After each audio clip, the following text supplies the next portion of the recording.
Hello friends, Saturday morning ஃபஸ்ட்டெல்லாம் 1/2 litre பால் வாங்கினாலே நீ குடி நான் குடின்னு சொல்லிட்டு குடித்தது போக மீதி கீழே தான் ஊற்றுவேன். ஆனால் இப்போலாம் 1 லிட்டர் பால் வாங்கினாலும் வீணாகிறது இல்லை. ஏன்னா அடிக்கிற வெயிலுக்கு அடிக்கடி மோர் போட்டு குடிக்கிறதுக்காகவே பார்த்திங்கன்னா வீட்டிலேயே தயிர் ஊற்றி வைப்பேனா. ஸோ அதனால் பாலும் கெட்டு போகிறதில்ல, வீட்டிலே தயிர் இருக்கிறதுனால அடிக்கடி மோரும் போட்டு குடிச்சிக்கிறேன். கிஷோருக்கு காலையில் பால் காய்ச்சி கொடுக்கும்போது பார்த்திங்கன்னா ஜேஜே ஃபுட் ப்ராடக்ட்ஸோட மால்ட் வெரைட்டிஸ்லாம் ஏதாவது போட்டு கொடுப்பேன். அதில் கிஷோரோட கரண்ட் ஃபேவரெட் பார்த்திங்கன்னா இந்த ரெட் பனானா மால்ட்டு தான். இதிலே நாட்டு சக்கரை இன்க்ளூடடாக இருக்கிறதுனால நம்ம சூடாக இருக்க பாலை மட்டும் ஊற்றி மிக்ஸ் பண்ணால் மட்டும் போதும். உங்களுக்கு எக்ஸ்ட்ரா சுகர் வேணும்னா வேணால் ஆட் பண்ணிக்கலாம். மற்றபடி இதில் இருக்க சுகரே கரெக்டாக இருக்கும்.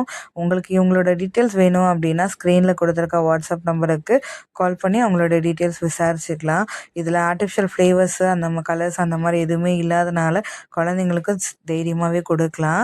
அதுக்கப்புறம் கிஷோர் பார்த்திங்கன்னா ஊருக்கு தான் கிளம்பிட்டு இருக்காரு. அம்மாவும் அப்பாவும் ஊருக்கு கிளம்புறாங்களா. ஸோ பசங்களையும் கூட்டிகிட்டு போகிறேன்னு சொன்னதுனால சார் செம்ம ஜாலியாக கிளம்பிட்டு இருந்தார்.